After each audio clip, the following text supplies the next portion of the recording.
ಮಳವಳ್ಳಿಯಲ್ಲಿ ವಿಜಯ ಕರ್ನಾಟಕ ದಿನಪತ್ರಿಕೆಯ ಕರುನಾಡ ಸ್ವಾದ ಕಾರ್ಯಕ್ರಮಕ್ಕೆ ನ್ಯಾಯಾಧೀಶರಾದ ಶ್ರೀಮತಿ ಕಾವ್ಯಶ್ರೀ ಎಚ್.ಎಸ್. ಅವರಿಂದ ಚಾಲನೆ. ಹಬ್ಬದ ವಾತಾವರಣದಲ್ಲಿ ಕರುನಾಡ ಸ್ವಾದ ಕಾರ್ಯಕ್ರಮ. ಇತಿಹಾಸ ಪ್ರಸಿದ್ಧ ಧಾರ್ಮಿಕ ಕ್ಷೇತ್ರಗಳ ನೆಲೆಬೀಡು ಮಳವಳ್ಳಿ ಪಟ್ಟಣದಲ್ಲಿ ಭಾನುವಾರ ಹಾಡು ನೃತ್ಯದೊಂದಿಗೆ ವಿಜಯ ಕರ್ನಾಟಕ ದಿನಪತ್ರಿಕೆಯ ಕರುನಾಡ ಸ್ವಾದ ಕಾರ್ಯಕ್ರಮ ಯಶಸ್ವಿಯಾಗಿ ಜರುಗಿತು. ಪಟ್ಟಣದ ಬಿ.ಆರ್. ಅಂಬೇಡ್ಕರ್ ಭವನದಲ್ಲಿ ವಿಜಯ ಕರ್ನಾಟಕ ದಿನಪತ್ರಿಕೆ ಫ್ರೀಡಮ್ ಆಯಿಲ್ ಎಕ್ಸೋ ಸಹಯೋಗದಲ್ಲಿ ಸಂಘಟಿಸಿದ್ದ ಕರುನಾಡ ಸ್ವಾದ ಅಡುಗೆ ಸ್ಪರ್ಧೆಯಲ್ಲಿ ಮಹಿಳೆಯರು ತಮ್ಮ ಅಡುಗೆ ಕೌಶಲ್ಯವನ್ನು ಅನಾವರಣ ಮಾಡಿ ನೆರೆದಿದ್ದವರಿಗೆ ಔತಣಪಡಿಸಿದರು. ಶುಚಿ ರುಚಿಯಾದ ತಿಂಡಿ ತಿನಿಸುಗಳನ್ನು ಮನೆಯಿಂದ ತಂದು ಪ್ರದರ್ಶಿಸಿ ಮೆಚ್ಚುಗೆಗೆ ಪಾತ್ರರಾದರು. ಶುಚಿ ರುಚಿಯಾದ ತಿನಿಸುಗಳನ್ನು ಮಾಡಿದ ಕೆ. ಸುಮಿತ್ರಾ ಪ್ರಥಮ ಬಹುಮಾನವನ್ನು, ರೋಜಾ ದ್ವಿತೀಯ ಬಹುಮಾನವನ್ನು, ಎಂ. ನಳಿನ ತೃತೀಯ ಬಹುಮಾನವನ್ನು ಪಡೆದುಕೊಂಡು ಸಂತಸ ವ್ಯಕ್ತಪಡಿಸಿದರು. ಇದಲ್ಲದೆ ಸ್ಪರ್ಧೆಯಲ್ಲಿ ಟಾಪ್ 10 ವಿಜೇತರಾದ ಮಾಲತಿ, ವೀಣಾ, ಸುಮಾ, ಶಿವಮ್ಮ, ಸಂಗೀತ, ಸೌಮ್ಯ, ಉಷಾ, ಲಾವಣ್ಯ, ಶ್ಯಾಮಲ, ನಿರ್ಮಲಾ ರವರು ವಿವಿಧ ರೀತಿಯ ಸಂಪ್ರದಾಯಬದ್ಧ ಖಾದ್ಯಗಳನ್ನು ತಯಾರಿಸಿ ಟಾಪ್ 10 LC ಟಿಫನ್ ಬಾಕ್ಸ್ ಬಹುಮಾನ ಪಡೆದುಕೊಂಡರು.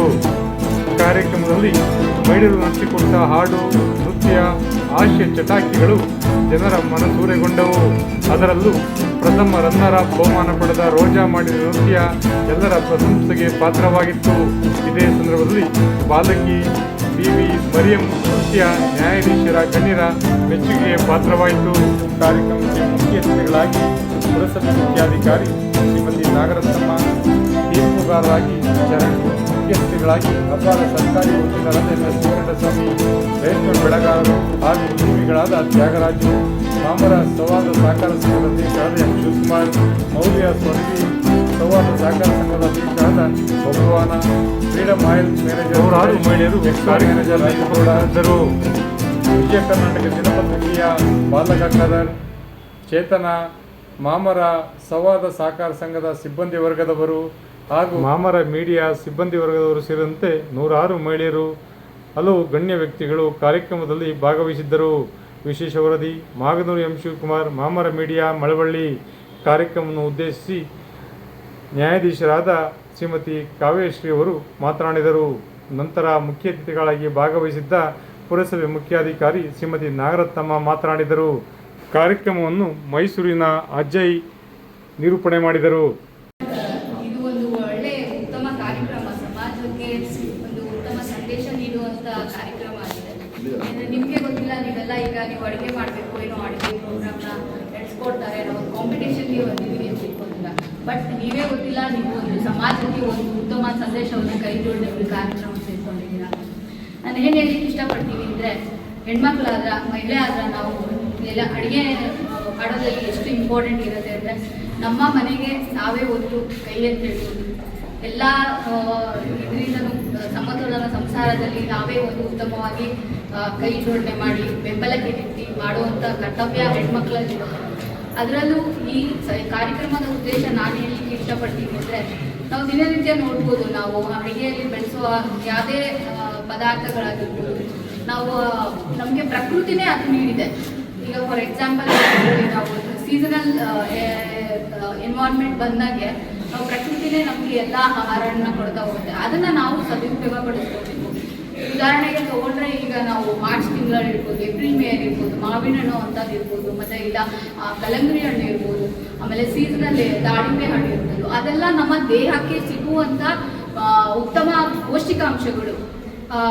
ಈಗ ಹೇಳಬೇಕಂದ್ರೆ ಮಾವಿನಲ್ಲಿ ಇವೆಲ್ಲ ನಾನು ಫಸ್ಟ್ ಸ್ಟಾರ್ಟಿಂಗಲ್ಲೇ ನೋಡಿದೆ, ಇವರು ಆ್ಯಂಕರಿಂಗ್ ಎಲ್ಲ ಹೇಳ್ತಾ ಇದ್ರು what is the importance of vitamin A, D, K. ಆ ಅಂಶಗಳು ಆ ಪ್ರಕೃತಿಗೆ ತಕ್ಕಂತೆ ನಮಗೆ ನೀಡ್ತಾ ಬರುತ್ತೆ. ಈಗ ನಾವು ಬಿಸಿಲುಗಾಲದಲ್ಲೇ ಇರ್ಬೋದು, ನಿಮಗೆ ಬಿಸಿಲುಗಾಲದಲ್ಲಿ ಏನು ಕಮ್ಮಿ ಆಗುತ್ತೆ? ಉಷ್ಣಾಂಶ ಇದ್ದಾಗ ದೇಹದಲ್ಲಿ ನೀರಿನಂಶ ಕಮ್ಮಿ ಆಗುತ್ತೆ. ಸೊ ಅದಕ್ಕೆ ತಕ್ಕಂತೆ ಪ್ರಕೃತಿ ಏನಿರುತ್ತೆ, ಕಲ್ಲಂಗಡಿ ನಾವು ತೊಗೊಳ್ತೀವಿ, ರೈಟ್, ನೀರು ತೊಗೊಳ್ತೀವಿ, ಪಾನಕ ತೊಗೊಳ್ತೀವಿ, ಆ್ಯಂಡ್ ರಾಮನವಮಿ ಬಂದಾಗ ಪಾನಕ, that is also important for our body. ನಮ್ಮ ದೇಹಕ್ಕೆ ನೀಡುವಂಥ ಉತ್ತಮ ಅಂಶಗಳು, ಆ ಪ್ರಕೃತಿಗೆ ಬರುವಂಥ ಆಹಾರಗಳನ್ನ ನಾವು ಸೇವನೆ ಮಾಡಬೇಕು. ಅದರಲ್ಲಿ ನಾವು ಮಹಿಳೆಯರಾದರೂ ನೀವು ಇನ್ನೂ ಹೆಚ್ಚು ಉಪಯೋಗ ಪಡ್ಕೊಂಡು ನಿಮ್ಮ ಮನೆಯವರೆಗೂ ಸಹ ಇದನ್ನು ತಿಳಿಸಿ. ಇನ್ನು ಹೊರಗಿನ ನೀವು ಪ್ರಪಂಚದಲ್ಲಿ ವರ್ಕ್ ಮಾಡ್ಬೋದು, ಇಲ್ಲ ಮನೆಯಲ್ಲೇ ಇರ್ಬೋದು, ನಿಮ್ಮ ಕುಟುಂಬ ಅದು ಕಾಪಾಡ್ಕೊಳ್ಬೋದು, ಇಲ್ಲ ಹೊರಗಡೆ ಇಂತಹ ಅಂಶಗಳನ್ನ ನೀವು ಹೇಳಬೇಕು. ಈ ಪ್ರಕೃತಿಗಳು ಬರ್ತಾ ಇದೆ, ಇವನ್ನೆಲ್ಲ ನಾವು ಉಪಯೋಗಿಸ್ಕೊಬೇಕು, ಅದನ್ನು ನೀವು ಸಹ ವಿಷಯನ ನೀವು ಮೂಡಿಸ್ಬೇಕು, ಅವ್ರಿಗೂ ಸಹ ಅವೇರ್ನೆಸ್ ಮೂಡಿಸ್ಬೇಕು. ಮತ್ತು ಇನ್ನೊಂದು ವಿಷಯ ಏನಂದರೆ, ಈ ಕಾರ್ಯಕ್ರಮದ ಉದ್ದೇಶಿಸಿ ನಾನು ಹೇಳಕ್ಕೆ ಇಷ್ಟಪಡ್ತೀನಿ, ನಮ್ಮ ಆರೋಗ್ಯಕ್ಕೆ ಅಡುಗೆ ಒಂದು ಉತ್ತಮ ಪೌಷ್ಟಿಕಾಂಶವನ್ನು ಕೊಡುತ್ತೆ. ಫಾರ್ ಎಕ್ಸಾಂಪಲ್, ನೀವು ಉದಾಹರಣೆಗೆ ನೀವು ಮನೆಯಲ್ಲೇ ದಿನನಿತ್ಯ ಬಳಸೋ ಆಹಾರಗಳಿರ್ಬೋದು, ಅಡುಗೆ ಮನೆಯಲ್ಲೇ ಸಿಂಪಲಾಗಿ ಸಿಗುವ ಅರಿಶಿಣದಿಂದ ಹಿಡಿದು ಕೊನೆ ತನಕ ತರಕಾರಿಗಳು ಎಲ್ಲ ಅಂಶಗಳು ಕೂಡ ಪೌಷ್ಟಿಕಾಂಶ ಉಳ್ಳವಂಥದ್ದೇ. ವಾಟರ್ ಕಾಂಪಿಟೇಷನ್ ಅದನ್ನು ಅವ್ರು ಎಕ್ಸ್ಪೆಕ್ಟ್ ಮಾಡೇ ಮಾಡ್ತಾರೆ. ನೆಕ್ಸ್ಟ್ ಟೈಮ್ ಏನಾರ ಇದೆ ಯುನೀಕ್ ಆಗಿ ನಮ್ಮ ಕರ್ನಾಟಕದಲ್ಲಿ ಏನು ಪಾರಂಪರ್ಯ ಅಂದರೆ ನಿಮ್ಗೆ ಅವರು ಆ್ಯನ್ಸಿಸ್ಟರ್ಸ್ ಏನೇನು ಫಾಲೋ ಮಾಡ್ಕೊಂಡು ಬಂದಿರ್ತಾರೆ ಅದನ್ನು ಎಕ್ಸ್ಪೆಕ್ಟ್ ಮಾಡ್ತಾರೆ. ಯಾಕಂದರೆ ಈಗಿನ ಜನ್ರೇಷನಲ್ಲಿ ನಾವು ಎಲ್ಲ ತಿಂತೀವಿ, ಕಾಮನ್ ಆಗಿ ನಮಗೆ ದಿನನಿತ್ಯದಲ್ಲಿ ನಾವು ಆರಾಮ್ಸೆ ಫಾಸ್ಟ್ ಫುಡ್ ಮಾಡ್ಕೊಂಡು ತಿಂತೀವಿ. What we expect in the competition is, ನೀವು ಹಿಂದಿನ ಅವರು ನಿಮ್ಮ ಹಿರಿಯರು ಏನು ಮಾಡ್ತಿದ್ರು ಅದನ್ನು ಸ್ವಲ್ಪ ಮುಂದೆ ಬಂದರೆ ಅದೊಂಥರ ಯೂನಿಟೇ ಹ್ಯಾಂಡ್ಸಿಕ್ ಆಗಿರ್ತಿದ್ದು, ಅದನ್ನು ಎಕ್ಸ್ಪೆಕ್ಟ್ ಮಾಡ್ತಿದ್ರು ಅನಿಸುತ್ತೆ. ಬಟ್ ನೋ ಪ್ರಾಬ್ಲಮ್, ಎವ್ರಿ ಕೂಡ ಅಮೇಝಿಂಗ್. ನಾನು ತುಂಬ ಇಷ್ಟಪಟ್ಟು ತಿಂದಿದ್ದೀನಿ. ಆ್ಯಕ್ಚುಲಿ ನಮಗೆಲ್ಲ Davanagere, but it is new for me, Mandya gentle new for me. ತುಂಬ ಚೆನ್ನಾಗಿತ್ತು, ನಾನು ತುಂಬ ಎಂಜಾಯ್ ಮಾಡಿದೆ. ಎಲ್ಲ ಯಾರು ಅಂತಿಲ್ಲ, ಎಲ್ಲರೂ ಕೂಡ ಊಟ ತುಂಬಾ ಆಹಾರ ಏನು ಮಾಡ್ಕೊಂಡ್ಬಂದಿದ್ರು, ಎಲ್ಲರೂ ಅಷ್ಟೇ ತುಂಬ ಚೆನ್ನಾಗಿದೆ. ನಾವು ಬಟ್ಟೆಗೆ ಎಷ್ಟು ಪ್ರಾಮುಖ್ಯತೆ ಕೊಡ್ತೀವೋ ನಾವು ತಿನ್ನೋ ಆಹಾರಕ್ಕೂ ಕೂಡ ಅಷ್ಟೇ ಪ್ರಾಮುಖ್ಯತೆ ಕೊಡಬೇಕು.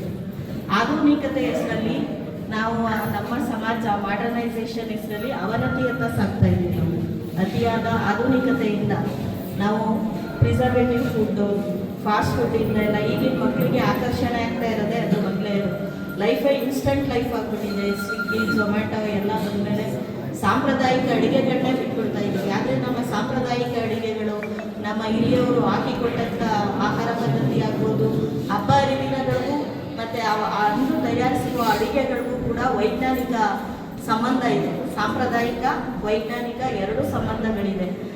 ಬಹುಮಾನ ಪಡೆದ KL ಸುಮಿತ್ರಾ, ರೋಜಾ, ಎಂ ನಳಿನ ಕಾಣಬಹುದು. ಇದಲ್ಲದೆ ಟಾಪ್ 10 ಬಹುಮಾನ ಪಡೆದ ಎಲ್ಲ ಮಹಿಳೆಯರಿಗೂ ಬಹುಮಾನ ವಿತರಿಸಿ ಗೌರವಿಸಲಾಯಿತು. ಇದೇ ಸಂದರ್ಭದಲ್ಲಿ ಬಹುಮಾನ ವಿಜೇತ 3 ಮಹಿಳೆಯರು ಸಂತಸ ವ್ಯಕ್ತಪಡಿಸಿ ಮಾತನಾಡಿದರು. ವಿಶೇಷ ವರದಿ ಮಾಗನೂರು ಎಂ ಶಿವಕುಮಾರ್, ಮಾಮರ ಮೀಡಿಯಾ, ಮಳವಳ್ಳಿ. ನನ್ನ ಹೆಸರು, ನಾನು ಗೃಹಿಣಿ. ಕಾರ್ಯಕ್ರಮ ಅದೇ ಇಲ್ಲಿ ಮಳವಳ್ಳಿಯಲ್ಲಿ ಆಯೋಜಿಸಿದ್ದಾರೆ ಅಂತ ಗೊತ್ತಾಯಿತು. ಒಂದು ನಾವು ಭಾಗವಹಿಸೋಣ ಅಂದ್ಬಿಟ್ಟು ಭಾಗವಹಿಸಿದೆ. ನನಗೆ ತಿಳಿದ ಮಟ್ಟಿಗೆ, ತೋಚಿದ ಮಟ್ಟಿಗೆ ಪಾರಂಪರಿಕವಾಗಿ ತಯಾರಿಸಲಾದ ಪುಳಿಯೋಗರೆ ಇದನ್ನು ತಯಾರು ಮಾಡಿ ತಂದಿದ್ದೆ ನಾನು. ಎಲ್ಲರಿಗೂ ಇಷ್ಟ ಆಯ್ತದು. ಆಮೇಲೆ ಕಾರ್ಯಕ್ರಮ ತುಂಬ ಚೆನ್ನಾಗಿ ಮೂಡಿ ಬಂದಿದೆ. ಎಲ್ಲರೂ ಮಂಡ್ಯದಿಂದ, ಮೈಸೂರಿಂದ ಎಲ್ಲ ಬಂದು ಎಲ್ಲ ಚೆನ್ನಾಗಿ ನಡೆಸ್ಕೊಟ್ಟಿದ್ದಾರೆ. ಮತ್ತು ವಿಜಯ ಕರ್ನಾಟಕ ಪತ್ರಿಕೆಯವರು ಈ ಆಯೋಜನೆ ಮಾಡಿ ಗೃಹಿಣಿಯರಿಗೆ ಒಂದು ಅವಕಾಶ ಕಲ್ಪಿಸಿಕೊಟ್ಟಿದ್ದಾರೆ. ಅದಕ್ಕೆ ತುಂಬ ಖುಷಿಯಾಗಿದೆ. ಇನ್ನು ಮುಂದೆ ನನ್ನ ಹೆಸರು ರೋಜಾ. ಈ ಕರುನಾಡ ಸ್ವಾದ ಕಾರ್ಯಕ್ರಮ ನಂಗೆ ತುಂಬ ಇಷ್ಟ ಆಯಿತು. ನಾನಿಲ್ಲಿ ಕಾಂಪೀಟ್ ಮಾಡಿದೆ. 10 ಜನನ ಸೆಲೆಕ್ಟ್ ಮಾಡಿದ್ರು. ಆವಾಗ ನಮ್ಮದಿಲ್ಲ ಈ ಲಿಸ್ಟಲ್ಲಿ ಬಾ ಹೋಗೋಣ ಮನೆಗೆ ಅಂತ ಅಂದ್ಕೊಂಡಿದ್ದೆ. ನನ್ನ ಮಗನ ಹೋಗೋಣ ಬಾ ಅಂತ. ಆದರೆ ನನಗೆ ನನ್ನ ಹೆಸರು ಕರೆದಾಗ 10 ಜನದಲ್ಲಿ ಸೆಲೆಕ್ಟ್ ಮಾಡ್ತಾರೆ, 3 ಜನನ ಅಂದ್ಕೊಂಡಿದ್ದೆ ಸರ್. ಆದರೆ ಅವ್ರು ಸೆಲೆಕ್ಟ್ ಮಾಡಿದಾಗ ತುಂಬ ಖುಷಿ ಆಯಿತು ಸರ್. ತುಂಬ ಖುಷಿ ಆಯಿತು, ಹೇಳೋಕ್ಕಾಗ್ತಿಲ್ಲ ಸರ್ ಆ ಖುಷಿನ. ಇಲ್ಲ, ಇನ್ನು ಈ ವಿಜಯ ಕರ್ನಾಟಕ ವತಿಯಿಂದ ಈ ಥರ ಕಾರ್ಯಕ್ರಮಗಳು ನಡಿಬೇಕು ಸರ್. ಅಡುಗೆ ಮನೆಗೆ ಸೀಮಿತ ಅಂತ ಇರ್ತೀವಿ ನಾವು. ಆದರೆ ಈಗ ನೋಡಿ, ಎಷ್ಟೋ ಜನ ಹೆಣ್ಮಕ್ಳಿಗೆ ಈ ಥರ ಪೇಪರೆಲ್ಲ ಥರ ಕೊಟ್ಟಿದ್ದರಿಂದ ಎಲ್ಲರೂ ಓದಿ ಬಂದರು ಎಲ್ಲರೂ ಕೂಡ. ಇವಾಗ ನಮ್ಮ ಅಡುಗೆಗೂ ಒಂದು ಬೆಲೆ ಇದೆ ಅನ್ನೋದು ಗೊತ್ತಾಯಿತು ಸರ್. Thank you sir.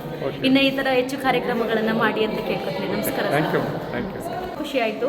ಇನ್ನೊಂದು ವಿಷಯ ಅಂತ ಹೇಳಿದ್ರೆ, ನನ್ನ ಮಗ ರಾತ್ರಿ ಇಲ್ಲಮ್ಮ ನೀನೇ ಮಾಡಬೇಕು, ಹೊಸ ಥರ ನೋಡು, ರೆಸಿಪಿನ ನೋಡ್ಬಿಟ್ಟು ಮಾಡು ಅಂತ ಹೇಳಿ ಎನ್ಕರೇಜ್ ಮಾಡಿದ್ದು ನನ್ನ ಮಗ. ಹಾಗಾಗಿ ಅವನಿಗೂ ಇದು ಕಂಗ್ರಾಟ್ಸ್ ಹೋಗ್ಬೇಕಾಗತ್ತೆ ಅಂತ ಹೇಳ್ತೀನಿ. ಹಾಗೆ ವಿಜಯ ಕರ್ನಾಟಕದವರು ಈ ಒಂದು ಆಪರ್ಚುನಿಟಿನ ಕೊಟ್ಟಿರೋದಕ್ಕೆ ನನಗೆ ತುಂಬ ಸಂತೋಷ ಆಗಿದೆ.